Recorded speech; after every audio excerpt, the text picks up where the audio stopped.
Selanjutnya bab 36, ancaman menengok di dalam sholat dan hal lain yang disebutkan. Ya, kalau tadi melihat ke langit, sekarang menengok, ya, melirik ke kanan ke kiri. Ya. Hadis pertamanya dengan sanad sahih, urutan 550 dari awal kita belajar. Dari Al-Harith Al-Ash'ari radhiyallahu anhu bahwa Nabi SAW bersabda, Inna Allah amara Yahya bin Zakaria bi khamsi kalimatin an ya'mala biha wa ya'mura bani Israel an ya'malu biha wa innahu kada an yubti'a biha. Qala Isa, Inna Allah amaraka bi khamsi kalimatin li ta'mala biha wa ta'mura bani Israel an ya'malu biha fa imma an ta'murahum wa imma an amurahum. فقال يحيى أخشى إن سبقتني بها أن يخسف بي أو أعذب فجمع الناس في بيت المقدس فامتلأ وقعدوا على الشرف فقال إن الله أمرني بخمس كلمات أن أعمل بهن وآمركم أن تعملوا بهن. Yang pertama, ulahunna an ta'budu Allah wa la tusyriku bihi syai'a wa inna mathala man asyraka billahi kamathali rajulin ishtara 'abdan min khalisi malihi بذهب أو ورق فقال هذه داري وهذا عملي فاعمل وأدي إلي فكان يعمل ويؤدي إلى غير سيده فأيكم يرضى أن يكون عبده كذلك.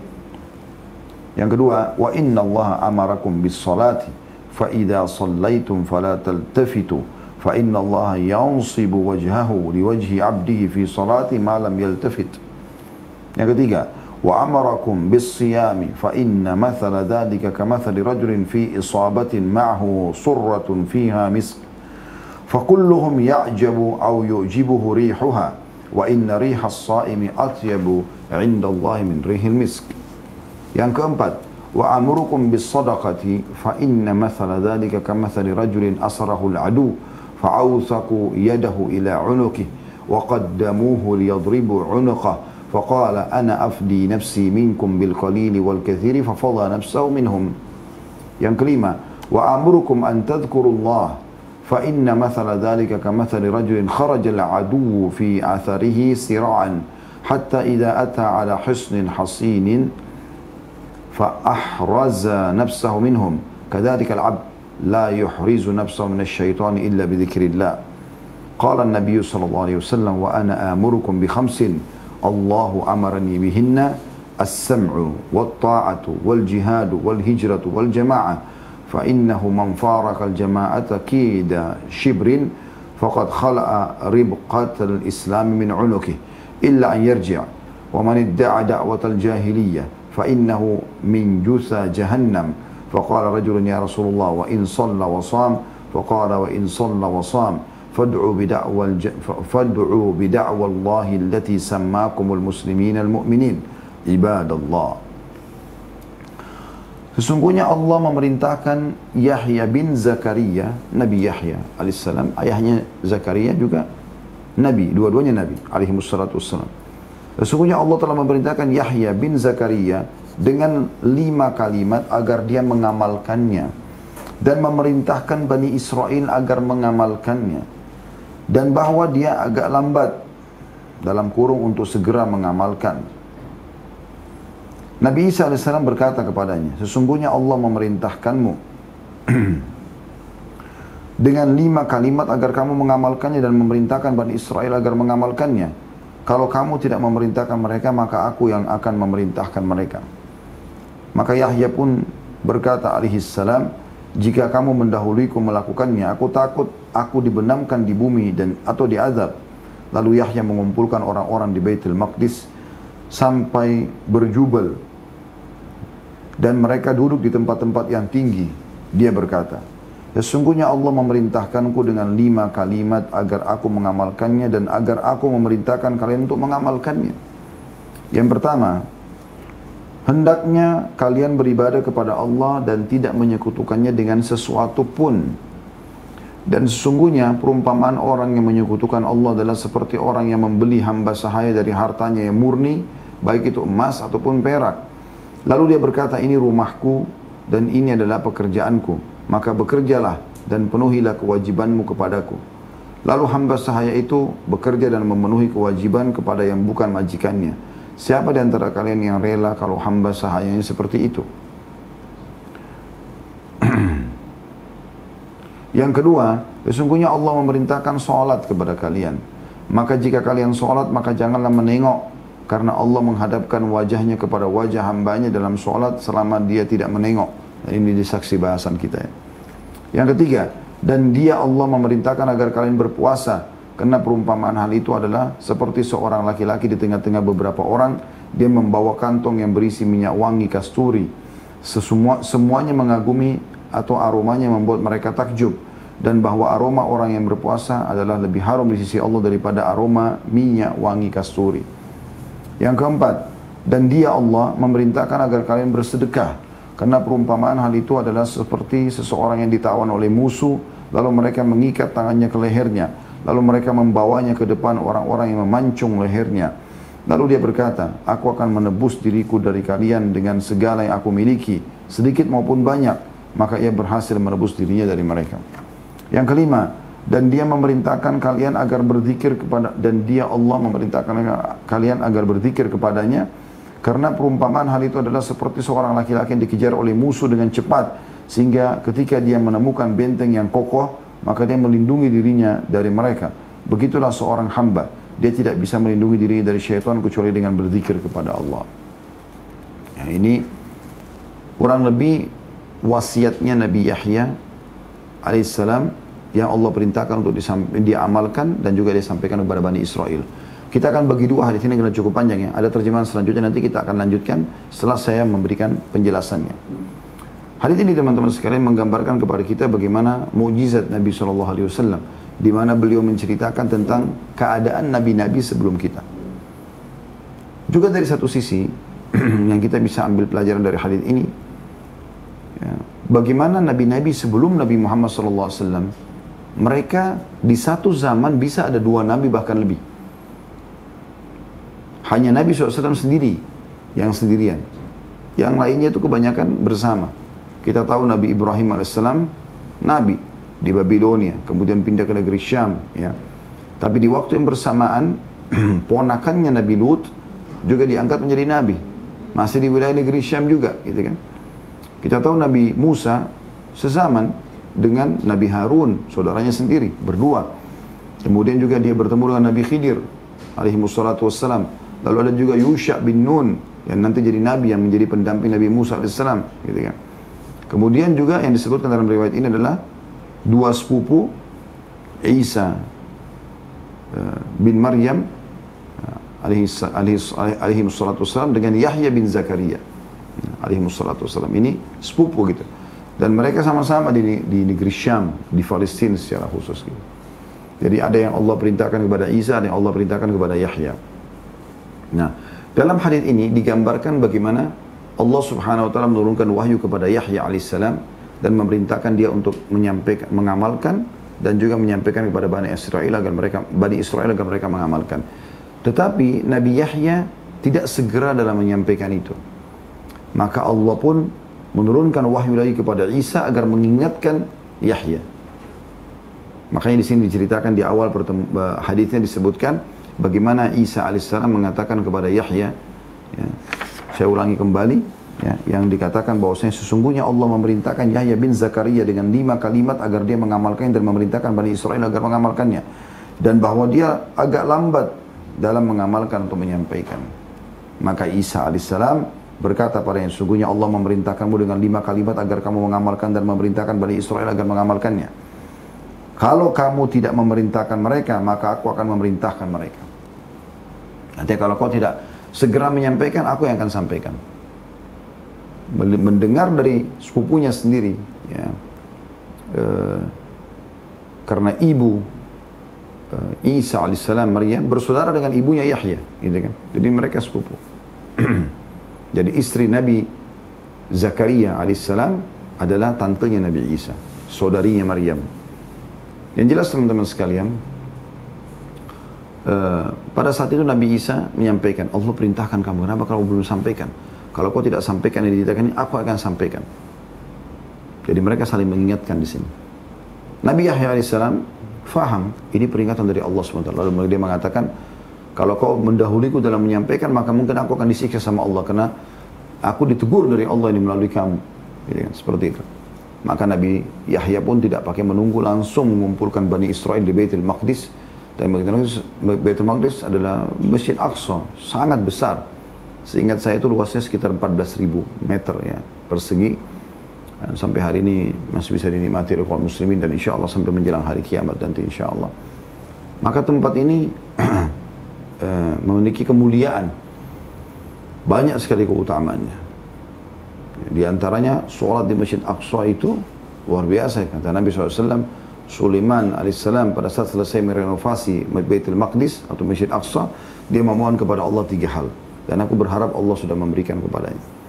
Yang pertama itu dia minta agar ya, dia diberikan kerajaan yang tidak layak untuk orang sesudahnya.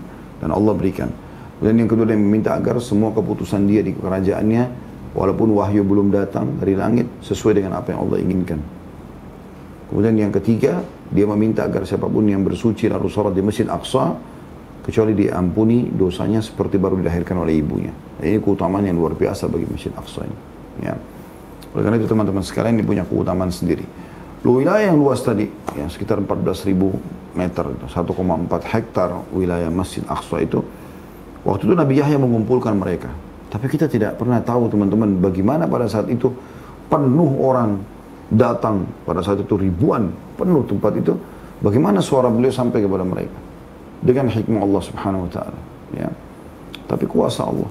Kita tidak pernah tahu. Kalau sekarang kan pakai mikrofon sekarang pun ada batas jangkauan gitu kan yang bisa dijangkau. Ada juga tempat-tempat yang sudah tidak dijangkau dengan mikrofon yang ada.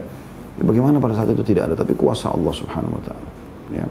Ini mirip dengan kasus pada saat Nabi Ibrahim alaihissalam pertama diperintahkan haji, gitu kan? Maka Jibril alaihissalam datang mengatakan, hai Ibrahim, Allah perintahkan kau untuk memanggil orang-orang haji. Dalam buku-buku sirah, Nabi Ibrahim mengatakan, wa ma yablugu sauti, sampai di mana suaraku? Aku teriak dari Mekah, seluruh dunia bisa dengar. Kata Jibril alaihissalam, tugasmu hanya melakukan. Maka Ibrahim alaihissalam naik ke bukit yang dianggap paling tinggi waktu itu, kemudian memanggil orang untuk haji. Maka datanglah orang-orang dari seluruh pelosok muka bumi ini. Allah sampaikan suara Ibrahim AS kepada mereka. Kuasa Allah, ya. Karena Allah ala kulli syai'in qadir, Allah mampu mengerjakan apapun yang dia inginkan. Maka pada saat itu pun akhirnya dikumpulkan orang, lalu Nabi Yahya AS berbicara. Nah, ini 5 wasiat dari Allah Subhanahu wa taala yang wajib Nabi Zakaria, Nabi Yahya fahami, hafal dan amalkan, serta memerintahkan Bani Israel juga untuk mengamalkan. Yang pertama, ini sudah standar, semuanya nabi-nabi menyampaikan masalah ini. Dan ini sekaligus membantah ya, keyakinan sebagian orang yang menisbatkan diri pada agama profetis, agama samawi yang dibawa oleh nabi lalu mereka menyembah berhala. Yaitu, hendaklah kalian beribadah kepada Allah dan tidak menyekutukannya dengan sesuatu apapun. Allah tidak butuh partner. Nggak ada partnernya. Jadi nggak perlu Anda mohon kepada Allah, Anda mohon juga kepada kuburan. Anda anggap Allah memberi kesembuhan, Anda juga anggap jimat bisa menyembuhkan. Orang-orang Mekah begitu. Kalau ditanya siapa yang ciptakan langit dan bumi, siapa yang pemilik siapa Ka'bah ini, mereka akan katakan Allah. Kalau ditanya lalu untuk apa kalian sembah berhala-berhala ini, maka mereka mengatakan kami sembah untuk mendekatkan diri kepada Allah. Jadi dia jadikan partner kepada Allah. Itu nggak mungkin. Ya. Nggak boleh syirik kepada Allah Subhanahu wa taala. Allah nggak butuh partner. Murni kepada Allah. Makanya para sahabat ridwanullah alaihim, kalau sendal mereka putus, mereka angkat tangan ke langit langsung mengatakan, ya Allah, sendal saya putus, gantikanlah. Ya, saking bagaimana mereka mengatur untuk lebih dekat kepada Allah Subhanahu wa taala. Dan di sini dikasih perumpamaan oleh Nabi Yahya alaihissalam, bagaimana kalau seseorang dari kalian pergi ke pasar, beli budak hamba sahaya. Di zaman dulu ada hamba sahaya, ada pasar perbudakan. Orang datang beli budak-budak tersebut. Nah, Islam datang mengatur itu. Allah mengatakan fakur rakabah, tahrirur rakabah, bebasin budak. Itu bagian daripada ibadah, membeli mereka bebasin, gitu kan. Tapi boleh juga kita memakai jasanya dengan cara kita pekerjakan dia, ya, dan dia memberikan hasil kerjanya juga kepada kita, itu dibolehkan. Tapi dari sisi kita nggak boleh zalimi dia, kita tetap harus berikan makan, minum, pakaian, tempat tinggal yang layak. Yang layak. Perintah Nabi SAW bahkan menggunakan pakaian yang sama antara majikan sama hamba sahaya. Tapi itu bahasan sendiri teman-teman sekalian. Intinya Nabi Yahya memberikan gambaran. Bagaimana kalau kalian pergi ke pasar, beli budak. hamba sahaya. Lalu kemudian setelah itu dibawa ke rumah, lalu Anda mengatakan, ini rumah saya, ini pekerjaan yang saya ingin kau kerjakan. Lalu kemudian budak tersebut ya, bekerja untuk orang lain. Apakah dia ridho? Nah, seperti itu gambaran rasionalnya. Yang ciptakan kita Allah, yang memberikan kita mata, pendengaran, penglihatan ya, kulit, rambut, tangan, kaki, kemaluan dan segala macam ini. Ya, Allah ciptakan semua. Allahu khaliqu kulli syai' wa huwa ala kulli syai'in qadir. Allah pencipta segala sesuatu dan Allah mampu mengerjakan apa yang dia inginkan. Maka Allah subhanahu wa ta'ala tidak ridho kalau kita beribadah kepada selain dia. Nah, ini sudah kita panjang lebar jelaskan masalah syirik. Bedah buku, pada saat kita bedah buku tentang atau kitab Tauhid yang tulis oleh Syekh Muhammad At-Tamimi rahimahullah. Dan juga pada saat kita membedah buku bab akidah di 4 bab pertama di kitab Minhajul Muslim ya, yang tulis oleh Syekh Abu Bakar Jazair rahimahullah, kita jelaskan tentang Tauhid, rububiyah, uluhiyah, asma'us sifat ya. Jadi kita jelaskan panjang lebar situ dengan dalil-dalilnya tentunya ya. Jadi kita tidak boleh syirik teman-teman sekalian. Kita harus murnikan ibadah kita kepada Allah. Wasiat yang kedua, sesungguhnya Allah memerintahkan kalian sholat. Jadi sholat ini bukan hanya bagi umat Islam, umat-umat sebelumnya juga ngerjain sholat, gitu kan. Tapi apakah sama? Allahu alam. Secara zahir sepertinya tidak sama. Dari sisi jumlah, bacaan, gitu kan. Kalau gerakan mungkin, rukuk, sujud, segala macam ini. Tapi kalau yang lainnya kemungkinan tidak sama. Karena pada saat di zaman mereka misalnya yang turun terakhir kitab adalah Injil, maka mereka baca dalam sholatnya Injil. Tapi sekarang kena Al-Quran, kita baca bacaan Al-Quran, gitu kan. Maka pasti ada perbedaan. Tapi yang jadi saksi bahasan kita di perintah yang kedua adalah sesungguhnya Allah memerintahkan ya, sholat kepada kalian. Maka jika kalian sholat jangan menengok, melirik, menengok. Jadi kita fokus. Karena Allah menghadapkan wajahnya kepada wajah hambanya dalam sholatnya selama dia tidak menengok. Kemudian wasiat yang ketiga, perintah puasa Ramadan. Allah sudah sebutkan dalam surah Al-Baqarah, ya. Di sini dikatakan, dan dia Allah memerintahkan kalian agar berpuasa. Karena perumpamaan hal itu adalah seperti seorang laki-laki di tengah-tengah beberapa orang, dia membawa kantong yang berisi minyak wangi kasturi. Semua orang mengagumi atau aromanya membuat mereka takjub. Dan bahwa aroma orang yang berpuasa adalah lebih harum di sisi Allah daripada aroma minyak wangi kasturi. Jadi ini teman-teman sekalian adalah puasa. Dan kita sudah tahu dalam surah Al-Baqarah Allah sebutkan tentang puasa Ramadan. A'udzu billahi minasyaitonir rajim. Ya ayyuhalladzina amanu kutiba 'alaikumus syiyamu kama kutiba 'alal ladzina min qablikum la'allakum tattaqun. Hai orang beriman, telah diwajibkan atas kalian puasa Ramadan sebagaimana diwajibkan untuk orang-orang sebelum kalian agar kalian mencapai tingkat ketakwaan. Yang keempat, dan dia memerintahkan agar kalian bersedekah. Ini sudah sering kita jelaskan ya.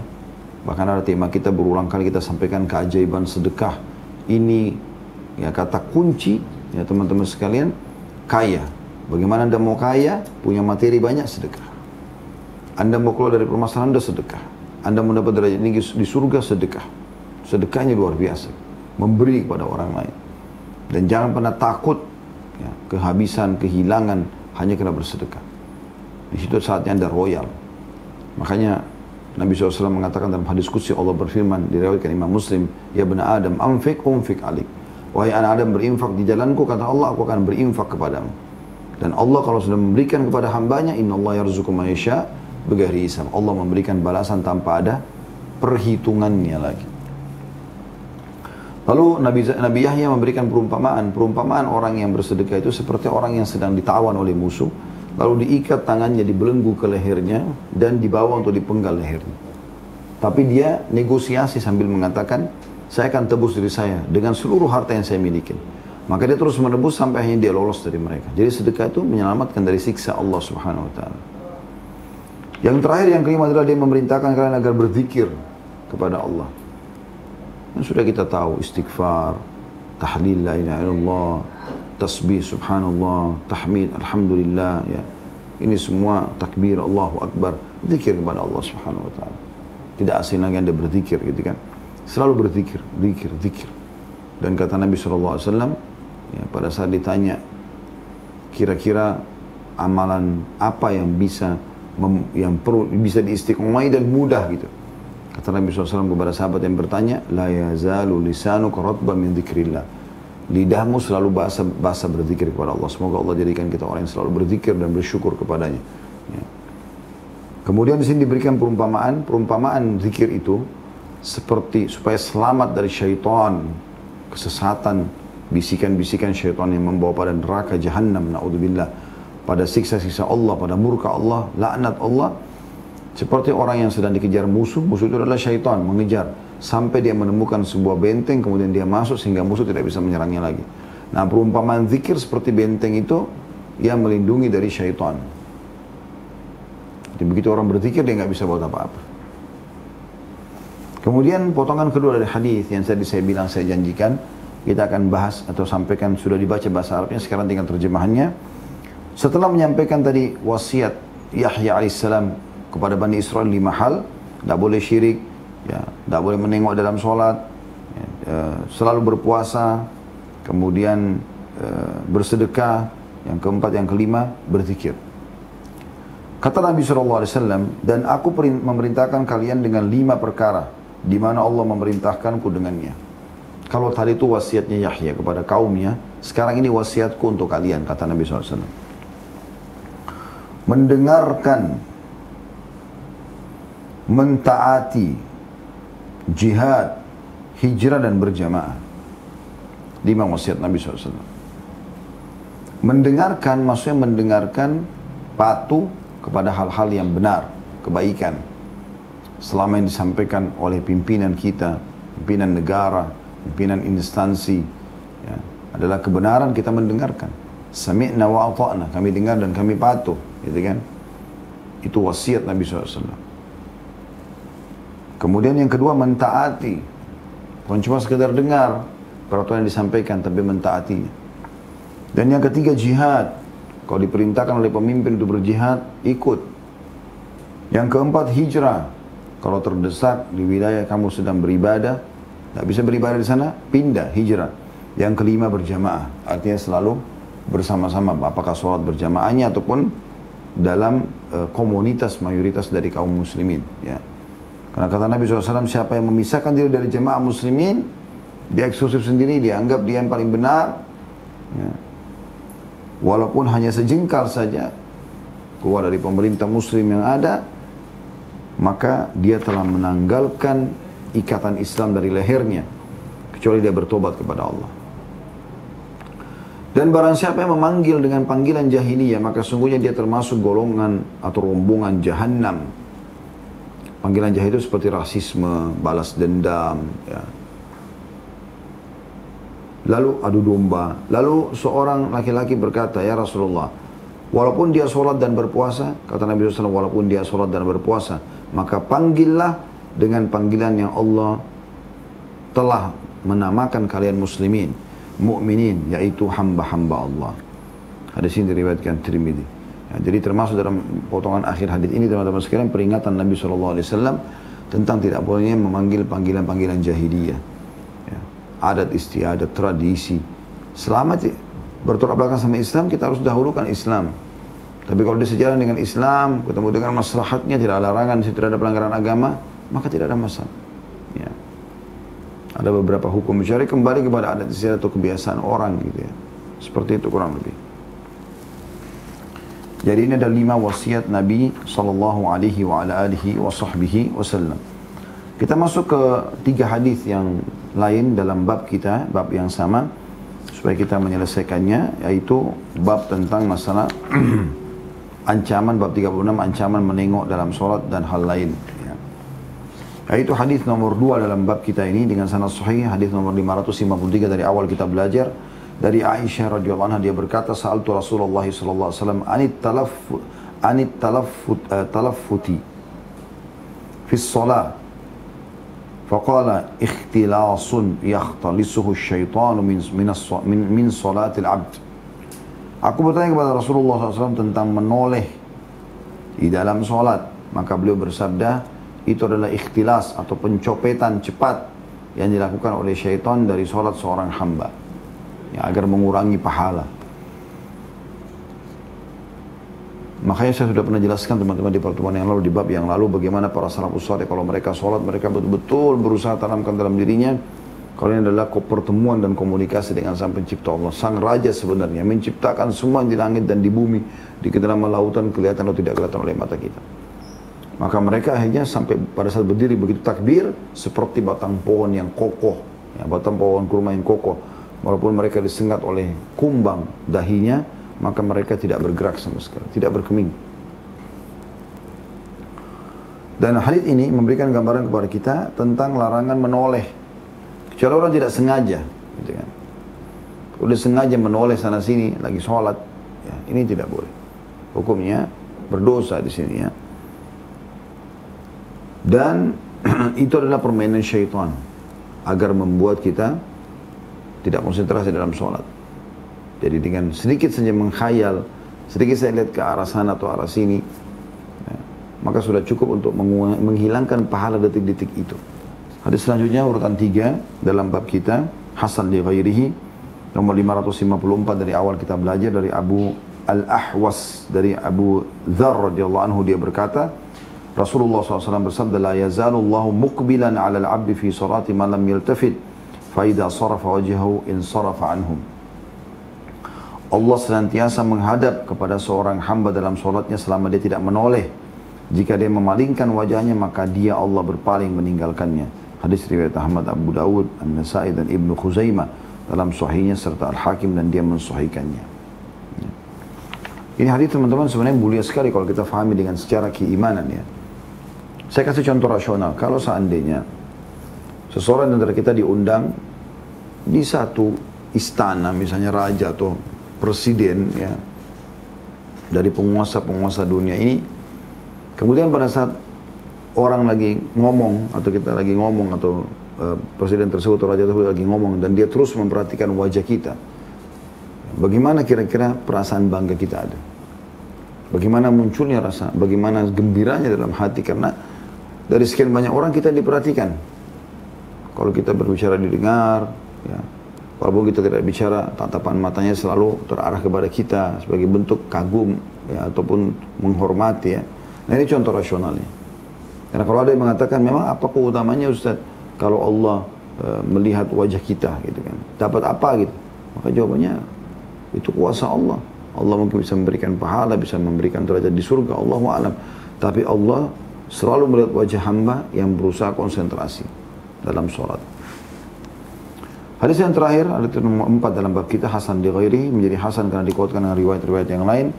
Dan urutan 555 dari awal kita belajar, dari Abu Hurairah radhiyallahu anhu, dia berkata, Awsani khalili sallallahu alaihi wasallam bi thalath, wa nahani an thalath, nahani an nukrati kanukratil dik, wa ika'u ka'ika'il kalb, waltifatin kaltifatil tha'lab. Kekasihku, maksudnya Nabi Muhammad SAW, kata Abu Hurairah, mewasiatkan kepadaku 3 perkara dan melarangku dari 3 perkara. Belum melarangku sujud, mematuk seperti mematuknya ayam jago. Kemudian yang kedua, duduk ik'a seperti duduk ika'nya anjing, dan menoleh seperti menolehnya musang. Diriwayatkan oleh Ahmad, Abu Ya'la dengan Ahmad, dan dinyatakan hadis ini hasan. Hadis ini teman-teman sekalian sebagai bahasan, penutupan bahasan kita, insya Allah kita akan buka pertanyaan setelah ini. Kita bisa ambil 3 pelajaran dari hadis ini. Yang pertama, bagaimana pentingnya menghormati Nabi SAW dengan panggilan-panggilan yang mulia. Di antaranya di sini kekasih, ya. Makanya Abu Hurairah mengatakan, aku telah diwasiatkan oleh kekasihku. Dia bisa mengatakan, saya diwasiatkan oleh Rasulullah, gitu kan. Tapi dia di sini mengatakan kekasihku, menjunjung Nabi SAW. Dan ini poin penting juga untuk digarisbawahi oleh setiap muslim dan muslimah. Dia memang menjadikan kasih sayang dan cinta dia yang pertama untuk Allah dan Rasulnya. Kemudian yang kedua pelajarannya adalah bagaimana bagaimana Abu Hurairah radhiyallahu anhu menjelaskan tentang hal atau 3 hal yang dilarang oleh Nabi SAW. Yang pertama adalah dilarangnya sujud seperti ayam mematok jagung atau mematok makanan. Allahu Akbar gitu kan. Buru-buru. Jadi Allah Akbar, Allah Akbar, Allah Akbar, Allah Akbar itu. Hilangnya tumaknina dalam sholat. Ya. Dan ini sudah kita pernah jelaskan ya tentang larangan untuk tergesa-gesa dalam sholat dan wajibnya tumaknina. Jadi kalau saat ruku tenang, i'tidal tenang, sujud pun tenang. Saya pernah bilang kalau teman-teman masih ingat di setiap antara bacaan dengan bacaan taruhlah 2 detik. Misalnya kita sujud 2 detik dulu, 1, 2 kita hitung itu. Baru subhana rabbiyal a'la. Coba 2 detik lagi, 1, 2. Subhana rabbiyal a'la. 1, 2. Subhana rabbiyal a'la gitu ya. Jadi ada jedahnya. Itu supaya kita betul-betul mendapatkan manfaat maksimal pahala dari sujud itu. Begitu juga dengan ruku. Wasiat yang selanjutnya adalah dilarang ik'a sebagaimana ik'anya anjing. Ik'a itu 2 telapak kaki kita diberdirikan seperti ini, lalu kita duduk di atas tumit. Ya. Nah ini ada duduk ik'a yang dibolehkan, ada yang tidak dibolehkan. Ya.